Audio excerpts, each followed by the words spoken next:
Well, happened to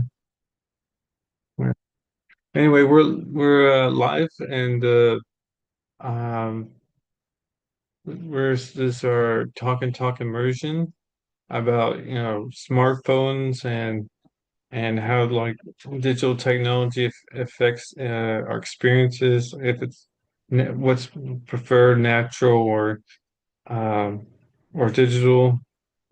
How do we balance it in our life?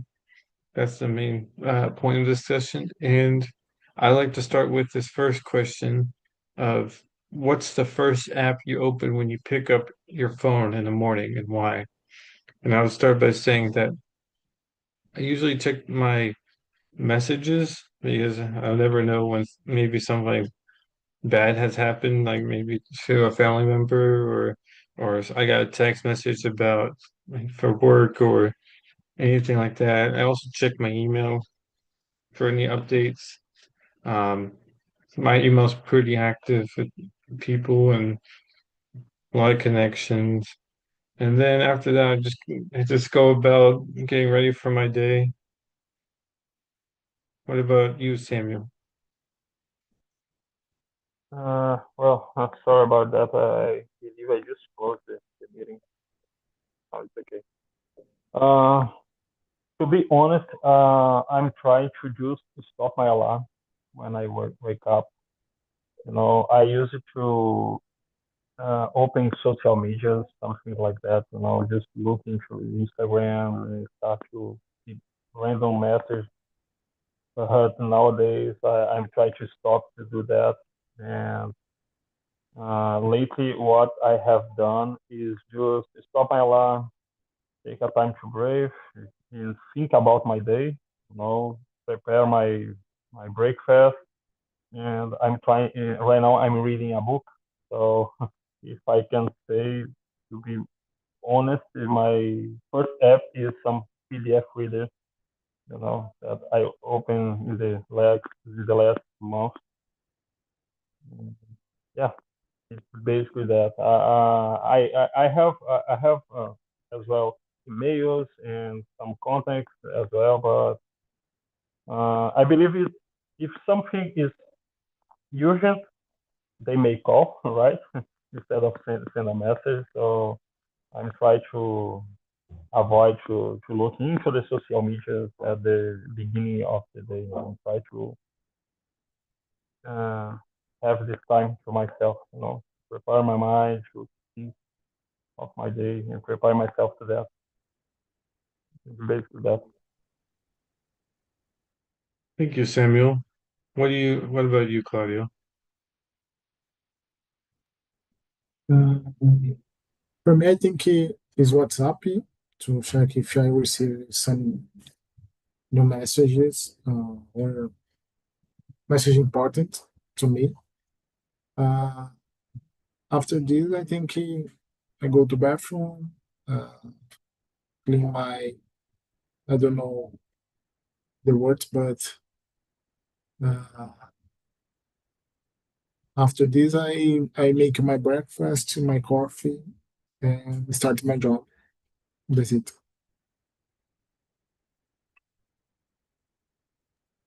Thank you, Claudio. The second question is, do you feel more connected or more um, distracted by notifications you receive throughout the day? I I feel connected. I do have a lot of notifications, like unnecessary ones muted. Um, the ones that are active, they're very important, and they make sure everything is working smoothly with my job, with any like if I ordered anything online, um, or just checking, how everyone's doing, my family, because it's not easy like to know what's going on. I mean, if you don't check on them and you're kind of like left out of what's going on. And I yeah, I don't feel distracted at all. What do you feel about, Samuel? Oh, congrats for you. I feel distracted all the time, man. There's so many notifications. Um, yeah, I try to reduce that, because I believe when you are focusing on something, some job you have to do, these notifications can up maybe distract you, and the time you take looking through your phone, to see some notification, you may lost some thoughts at the moment, and you need to bring yourself again to what you was thinking. And I'm trying to reduce that. I have to do that for my phone. In the Slack, it's a tool that I use on my daily routine. I cannot do that a lot, right? Because I have to help the team and answer the questions. So yeah, answer the question. I believe the notification is not too good, because yeah, for me it's a destructive way, to take you off from what you are doing right now. But yeah, sometimes necessary. And as you said, I agree with you. If you have family that is not close to you, you may be worried about, hey, it can be something serious. I need to attend this too fast. And yeah, makes sense for me. My family just live near to me, right? My mother, my the mother of my wife. I don't know how to say sogra in English. So we do not worry too much about that, because they always come into my home, and we talk basically every day. Talking about the notification distraction, I think that's, yeah, it's not kind of a good thing. I like to stay focused for 1 hour in something. Then okay, I will stop now and look at my message and see what's going on in the world outside. Then after 5 minutes, I need to get back and start to do my job, because this way I think I'm more productive. Yeah, that's all what I'm saying.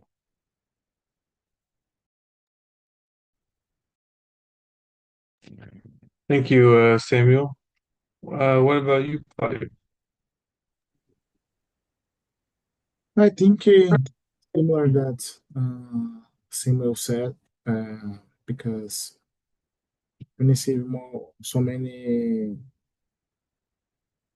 notifications, I think it distracts me. I feel more distracted because you need to stop it and see what's the message or notification, and you lost the focus in your task, your job. But I think I feel I need to reduce this. But when you have a family, it's little a little hard to disable 100% this. That's it. Thank you, Claudia. The next question is, how has having instant access to maps, messaging, and information changed your travel habits or daily routines? Um, for me, the instant access to maps and being able to find a route, the fastest route to a destination is very, very good. It takes away any thought, because sometimes, like back then, you just had the paper map. Yes, you have to have an updated paper map, but also you have to, like, still, you never know what it's going to be like on the road itself. So some maps have information on car crashes, debris in the road, um, weather conditions, and things like, especially with the weather app. The weather app is also good for knowing what's going to be happening in different parts of towns and cities. messaging makes it much easier to communicate with friends and family, for sure. And there's a lot of people from across the world to communicate through WhatsApp or Signal. Um, it makes life much more efficient. Things you instead of having to guess of what's happening, you have the information at your fingertips or in your pocket. You can pull it out, and it's like, what's going on? You just look at your phone and you find everything you need. When you think about that question, Samuel? Oh yeah, I agree with you. Talk about maps, it's helped me a lot. Sometimes I ride 25 miles away and I went to some place that I don't know, and Google Maps saved my life. So in this case, it's very helpful. And yeah, as a developer, what I can say is they will be take a huge advantage of that, right? Using the Google Maps. And yeah, this is the good part of technology, right? It's something that helps us in a quick way. Well, I don't see anyone using a map, right? Nowadays, just looking into your phone, and that is what you need. And talk about the information. I believe it's we have two ways to look at it, as we talked before. If you put too much attention on that, you may be distracted, right? And this is the bad side for me. But in another hand, as you said, you can get quickly information from your family and keep you updated every day about a lot of things around the world, right?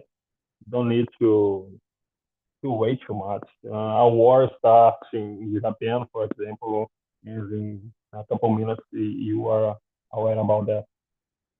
So I think this is the good part of the technology as well. And yeah, sorry, but I don't remember the last part of the question. It's just that about the map and the information. When I kick off the chat, the Zoom, I miss the chat. All right. Thank you, Samuel. What do you think about this question, Claudia? Yeah, with you guys, I think the instant text to maps message help our lives to better, to help me to travel, to talk with family. Uh, I think this is more change your life to mode easier. But I think uh, helping me so much. I drive every day. I think if you don't have maps or Google Maps or either something, is a difficult task to travel or to go a new place that you know visiting in the past. But in my routine, I think um, is improve my routine because I study English. I work with IT. I use the internet every day, every time, and help me so much to to work, to study, talk with my friends, create somethings. Um, that's it. Thank you, Claudia.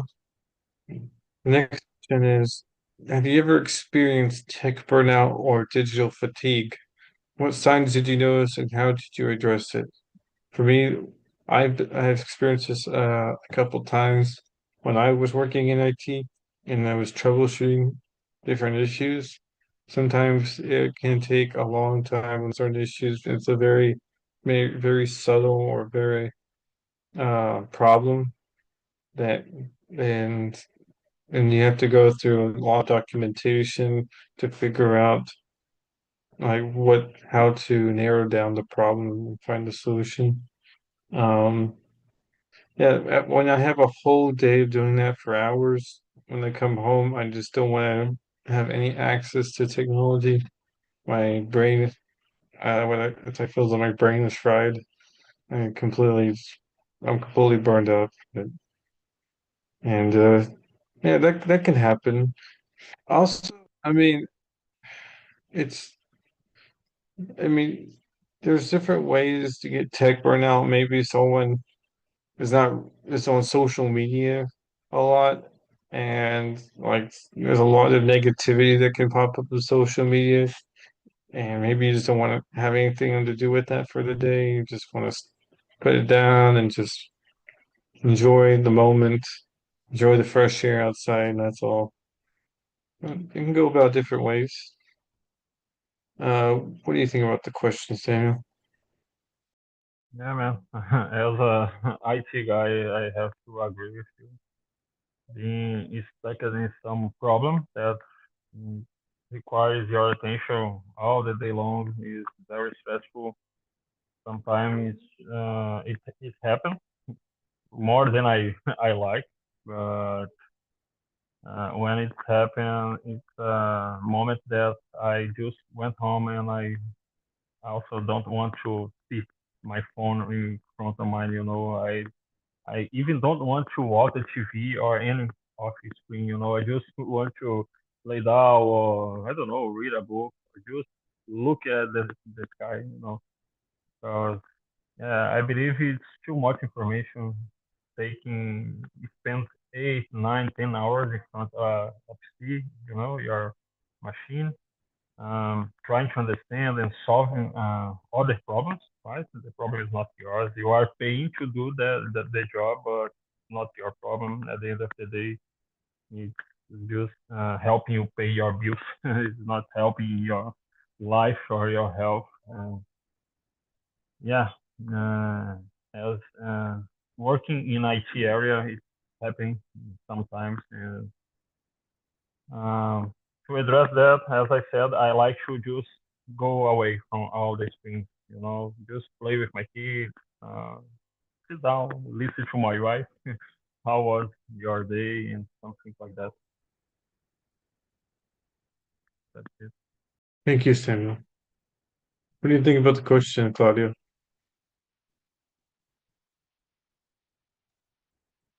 I think I experienced sometimes when I spend so many time in social media. I, in some cases, I spend 2 hours or more in social media, and I see that I need to reduce this, and I install the apps in my cell phone to try to reduce this. But today's is a little hard to stay 100% disconnected because you have friends, you have family that sends message or sends videos in your Instagram or Facebook, and you need to install and watch it again. But I try to reduce the time in the social media because uh, is a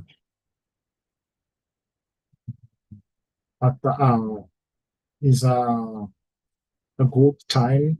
Then I can study something, uh, go to immersions to study English or something about my work. But yes, I experienced the tech burnouts in the past. Thank you, Claudia. The next question is, what strategies or boundaries do you use to manage screen time, such as do not disturb, app limits, phone free zones? Um, for me, I do put my phone on do not disturb, like or sleep mode, when I'm going to sleep. But throughout the day, what I do is I just I almost I think I have more I self-discipline myself not to use my phone in some cases. That way I can focus on what's happening in the moment. Um, when I'm on vacation, I usually have I'll try to turn off my phone. Depends on the vacation spot, but some spots I try to have my phone turned off the entire day. That way I'm not distracted. And I mean, if I want to take a picture, I could, but like other than that, I would just have the phone off. Um, what about you, Samuel?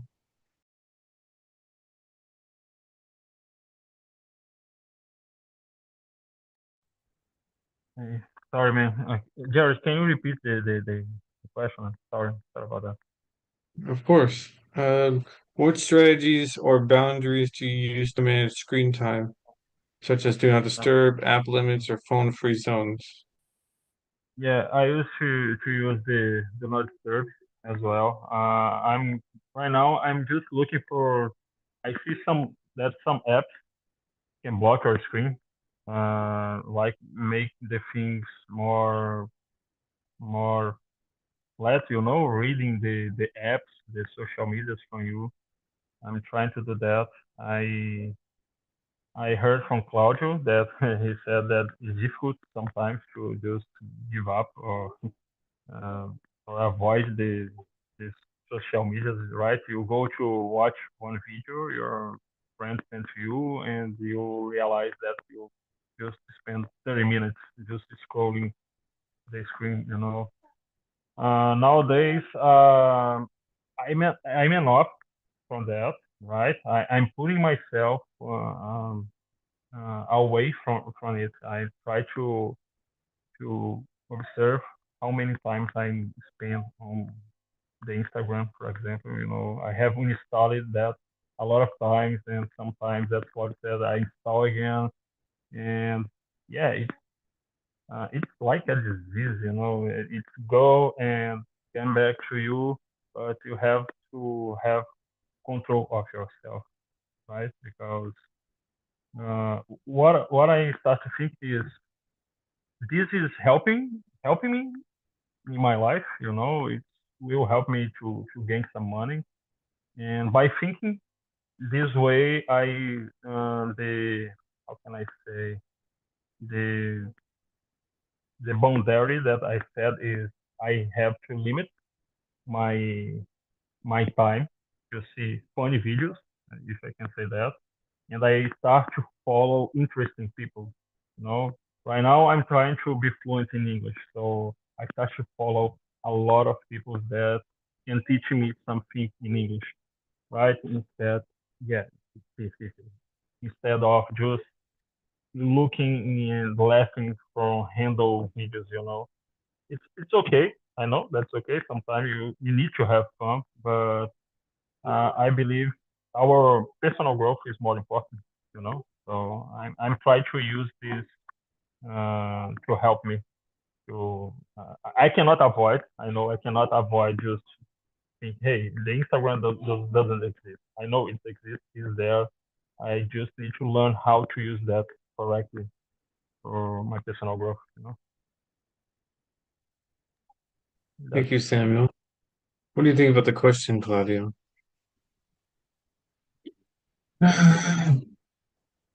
Actually, today I'm not using not do not disturb or app limits. My limits I create mentally. I I brand I need to reduce this. Um, but it's a good idea to put a limit in apps 2 hours per day or something. But today I don't have nothing to uh, restrict my time in social media or YouTube or something.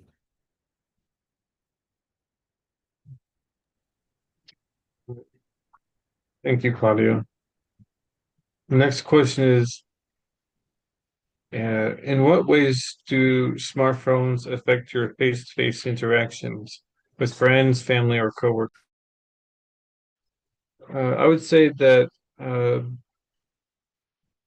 I they don't really affect my face-to-face interactions. But I can see how someone may say something that that or that may not be natural to say over because they're over the phone because they're not face to face. Some people get nervous when they're face to face, and when they talk to friends, family, or coworkers, it's things things get a little more awkward. Um, it I think with if you do just phone calls and never had a face to face, it misses out on all the genuine reactions or like good moments you can take in. Like for example, if you were at this uh beautiful scenery, like it's like you can hear it when someone like be reacting or being surprised about the whole scenery. But when you actually with them in person and looking around, it's very enjoyable to be with other people. Like if you're like in the mountains or in the forest, you're like you're like the beach, or maybe just a giant, beautiful architecture. It's better to have that face to face, and you don't want to miss that out by just using smartphones. What do you think about the question, Samuel? Yeah, I agree, man. Nothing's replaced the face to face, right? So that's why I'm not judging Claudio, okay, but I'm trying to always uh, be in some meeting with open camera, because I believe this is, as we cannot be in the same room, right now, to have this conversation. I believe it's kind of a way that we have to see each other, interpret your reaction, see our face, and see how the other talking to you. And uh, yeah, yeah, I believe this is good, right? It's a primitive way of communication, right? That people use to be in front of each other and talk and interact, and by that we can be more, I don't know, we can be more close, right? The things start to be more real, if I can say that, right? In my job, we used to have this. We used to practice that, right? We try to always keep the camera open. Yeah, sometimes you have something distracting you, like you are receiving some notification from your job. You have to do some stuff, and then you close your camera. But as you said, I believe it's good for our growth. Be present, pay attention at the moment, and it seems to be more real. Instead of and again, Claudia, nothing against. I said again because my wife as well. She started to study French here, and she's not comfortable yet to be with the open camera. I don't know. It's something in her mind, and that's okay. At the beginning, I had the same feeling as well. I'm not comfortable in just open the camera. I don't know. So it's myself. And I think it's a challenge for myself. I need to try to be. Um, I need to challenge me more, and this is a challenge for me. Open the camera and be present here. That's it. Thank you. Thank you, Samuel. What do you think about the question, Claudio? Don't worry, Samuel. Thanks. I think it affects it a little bit because you uh, use more text or send the message or audio for others. You don't have the face-to-face, but I don't know. I think it affects, but uh, I think the root cause is not smartphone. Sometimes the person is more. I forget the words.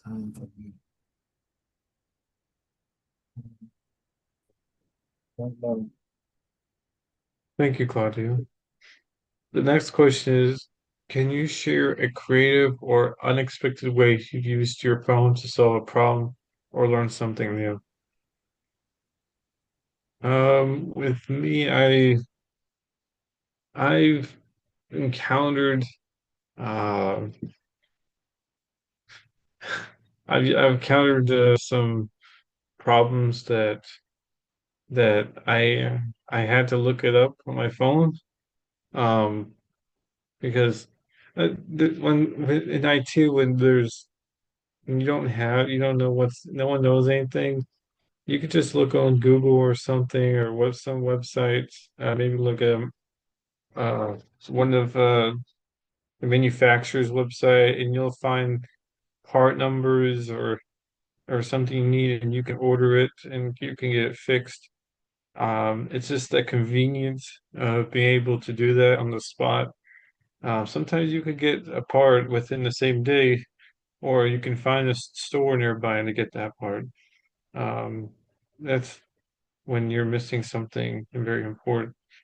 It's that's I mean, there is my phone has saved me a couple times in other people in my previous jobs when some people didn't know what to do. Just pull out your phone, look it up on the internet, and you'll find what you need. What do you think about the question, Sam? Yeah, yeah. I can say we can live without a phone nowadays, right?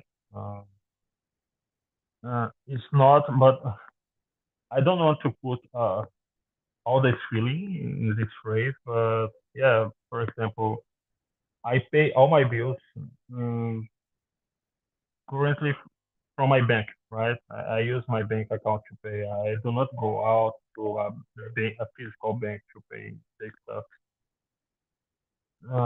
So yeah, it have helped me a lot as well with that, talking with people, and but I think that what what my smartphone have what helped me is learning something new, with the AI, all the AI stuff. I have the ChatGPT here, and I put all my questions in English there, in Portuguese, ask them to translate to me, and ask him to give me some challenge, some roadmap to study. And yeah, I believe that's it. It's a very helpful device. You need to use with caution. If you do that, I think it's a good thing, and you can improve yourself, right? If you use that the right way. I agree, Samuel, especially like, hey, you can find the answers you're looking for, but other times you can get misinformation, like something that's completely false, make things worse. Um, Claudia, what do you think about the question?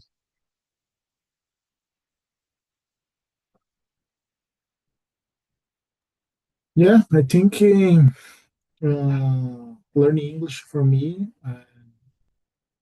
I use my cell phone to help me to listening my immersion, um, uh, explain for me how things I need to better. Uh, I find the talk in the internet. I think today uh, improve my English, feel more confidence to speak. is the is a problem to try to solve with myself or in the internet. That's it. Thank you, Claudio. The next question is, how comfortable are you storing personal data, phones, finances, health info on your phone, and what security measures do you take? For me, I have my information on different devices. I have it backed up.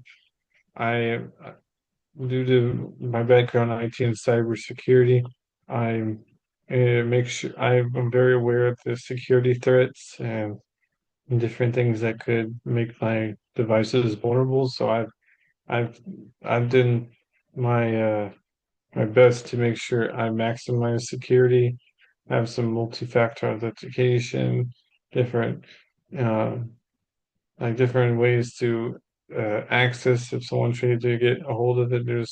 I mean, at this point, I made so many security locks that I don't think I even anyone need. Sometimes I don't think anyone can get in because I really make sure no one gets that stuff. I have good security questions and yeah, and I don't think it's a good idea to personally put all your information to one source or one device because if you lose that device, if it breaks, I don't know if you have a like water or coffee spill on your device and damages it permanently while you lost all your stuff, I mean, there's you could lose all your stuff, and then some things are tied to specific software, and if that software is owned by a company and the company shuts down, you lose it permanently. There's different ways that can permanently lose data. So I made sure that I don't always put all my eggs in one basket. What do you think about that question, Samuel? Yeah. You are very concerned about information, and it's difficult. Sometimes I just make myself nervous. Think this way: hey, if this company fails, man, what do they do with my information? If the next one just gets fired, gets gotten fired. Yeah, it's complicated. I believe the most high security I use nowadays is the 2FA, right? Because all the time something try to access my account, I will be aware about that, right? I know it. I work as a software engineer. I know it's not the best way, but I'm trying to not get too mad about this because, man, let's be honest, no one is safe, right? No one is safe. All the time we just receive some message, hey, a lot of data was just show up on some bank, and or even the Google. I believe the last month, all the passwords from Google was uh, I don't know how to say this word, but yeah, some handle guys, some handle hacker just distributed your password right around the world. So what you can do? It's the Google, man. It's the Google. It's supposed to be the most security company. So yeah, I don't know. I'm trying to not get mad about that. I put the two-factor authentication in all things that I can, and I have another phone that I keep it at home, right, with my password or some the keys for the 2FA as well. Uh, yeah, I don't know. I believe we are not safe at all with this kind of thing. And if you start to think a lot of it, you go you got crazy. That's it. I'm trying to live more. I try to chill more instead of be too much worry about uh, who can just store my information, right? They can steal it from Google. Who am I? you know? Thank you, Samuel. What do you think about the question, Claudio?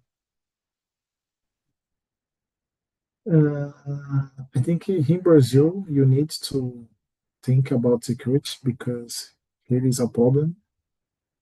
Uh, so um, another people get your phone in street or in your car.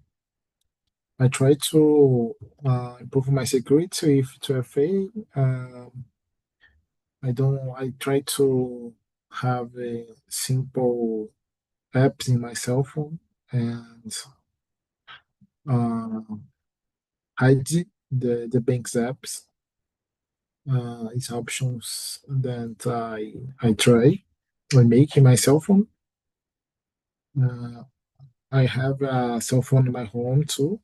To if I lose it or something, I block the another cell phone. But in Brazil, the people need to think in security because here, I think USA is a little is a little uh, changed, but in Brazil is a problem security.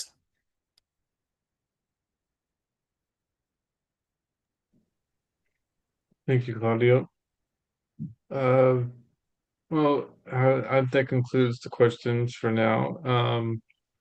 I want to know what y'all thought about this talk and talk. Starting with you, Samuel. Well, I love to hear. I have introduced the talk and talk to my wife as well, and I'm very happy, very happy that she accepted the challenge. She is doing the French class, I believe. I enjoy a lot. I know I should be I should be doing more immersions. I just stopped because I was busy at work and have a lot of things to solve, and I have the college in progress as well. But yeah, starting by today, I'm here, almost 11, uh, and I will try to do more, because yeah, here talking talk, I for me it has helped me a lot improve my conversation, to be more comfortable talking in English with another people that I just met right now. And that's it. I'm guilty to say about that. Philippe know. Philippe know that. Yeah, that's it. It's a great place to be. Always when I can, I just indicate the talking talk. And now talking talk is a religion for me, for real. I believe this is the best way to learn some language. Just talking. Yeah, I don't know all the words. I forget what I want to say. Sometimes in my mind, everything is going well, but when I went in the class, I just forget a lot of things. But yeah, it's a uh, challenge day by day. The talk has helped me a lot with this challenge and to achieve my goal with the fluency. That's it. Well, thank you, Samuel. What do you think about this talk and talk, Claudio? Yeah, for me, uh, helped me so much to improve my English, improve my vocabulary, my listening. I think with you, Joed, is an active people, uh, help me so much to improve my listening because when you speak with you Portuguese or is different because uh, the way you are deformed to talk is more easy to understand I when you talk with a native USA or England is a little it's changing the way to improve my listening. But for me, talk is the best way to listening, improving my conversation, improving how things when you talk about English. for me, it's good. Thank you, Claudio, and thank you, Samuel, for both of you coming to this talk and talk. I hope to see you next week with the next topic.